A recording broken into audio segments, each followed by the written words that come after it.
কেন চিন্তাছো না? এটা তোমার বিয়াই লাগে। না না, এটা বিয়ে না, তোর দেখে তো ভূত ভূত লাগতেছে। ও আমি ভূত, আমি ভূত।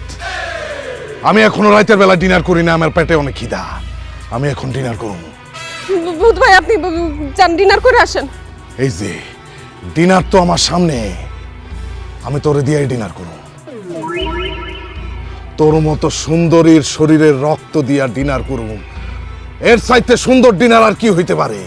আয় কাছে আয়, তোর রক্ত আমি চুইসা চুইসা খাবো। আয়। ভূত ভাই প্লিজ আমার রক্ত খায়েন না, রক্ত খাইলে তো আমি মরে যাবো। তাহলে এখান থেকে চলে যা, মিজান রে ডিস্টার্ব করিস। আর যদি কোনোদিন ডিস্টার্ব করস তাহলে কিন্তু তোর শুধু রক্ত না, তোর শরীরের হাড্ডি গুড্ডি মাংস গুদ্দা ফেফসা যা আছে রক্ত মাংস সব খাই পেলাম। কান্না বন্ধ কর। এসব মানে কি বিয়াই? পাড়া মহল্লায় দোকানপাটে কারোর সামনে আমি মুখ ঢাইতে পারতাছি না। আত্মীয় স্বজনের সাথে ফোনে কথা বলতে বলতে কান ধ্যান্দা হয়ে গেছে। সবাই একই কথা বলতেছে, জামাই নাকি পাগল হয়ে ঘর থেকে বের হয়ে গেছে। বিয়া এইসব কি কথা বলতেছেন? উল্টাপাল্টা কথা। পাগল হবে কেন? ও তো বনবাসে গেছে। পাগল যদি না হয় এই আধুনিক যুগে আইসা একটা মানুষ কি বনবাসে যাইতে পারে? এই তুমি কাদের সাথে কথা বলতেছো? হ্যাঁ, ওনারা নিজেরাই তো পাগল। বেআইন, মুখ সামলায় কথা বলবেন। আমরা পাগল মানে? পাগল মানেটা বুঝেন না? বাঘের ঘরে বাঘ হয়, হাতির ঘরে হাতি হয়।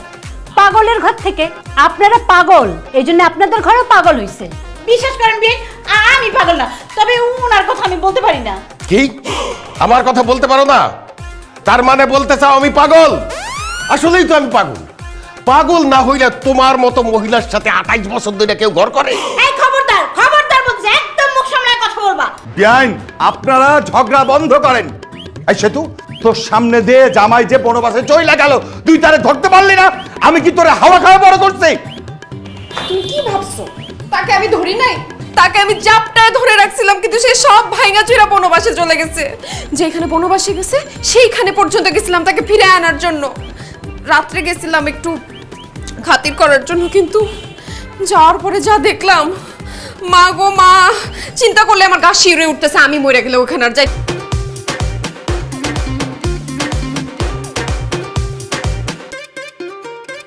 জামাই বাবাজি, তোমার যদি জঙ্গলে থাকতে মন চাই তাহলে সেটা তুমি আমাকে বলতা। আমি তোমার জন্য গাজপুরে বিরাট বড় একটা রিসোর্ট তৈরি করে দিতাম।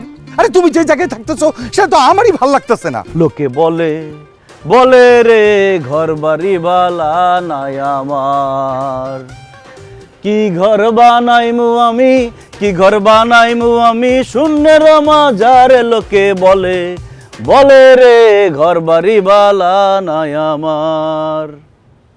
আব্বাজান, এই শূন্যের মাঝারে ঘর বাড়ি রিসোর্ট বানাই কি হবে? একদিন তো মরেই যাবো। চুপ করো জামাই বাবাজি, আমাদেরকে জ্ঞান দিতে আসবে না। তুমি এখন বাসা যাবা। এই তোমার জন্য কাঁদতে কাঁদতে আমার মেয়েটা পাগল হয়ে গেল। আর বাসায় গেলে আমি পাগল হয়ে যাব। এখন আমার বিরক্ত না করে আপনারা জানতো এখান থেকে। এখন আমার ধ্যানের সময়, আমার ধ্যানে ডিস্টার্ব করবেন না আপনারা।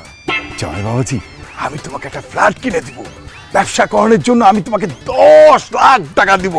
একটা দামি বাইক দিব, সাথে কিন্তু একটা ওই যে আইফোন মোবাইলে দিব। চলো বাবা, চল, আসো আসো। আব্বাজান, লোভে পাপ, পাপের মৃত্যু। এসব লোভ আমাকে দেখাবেন না। আপনি যে আমার সামনে মোলা ঝুলাইতেছেন এটা আমি খুব ভালো করে বুঝতেছি। আমি আমার ধ্যান, আমার বনবাস ছেড়ে কোথাও যাব না। জানে কেন থেকে? বুঝছি, সোজা কথায় কাজ হবে না, তোমারে জোর করে নিয়ে যেতে হবে।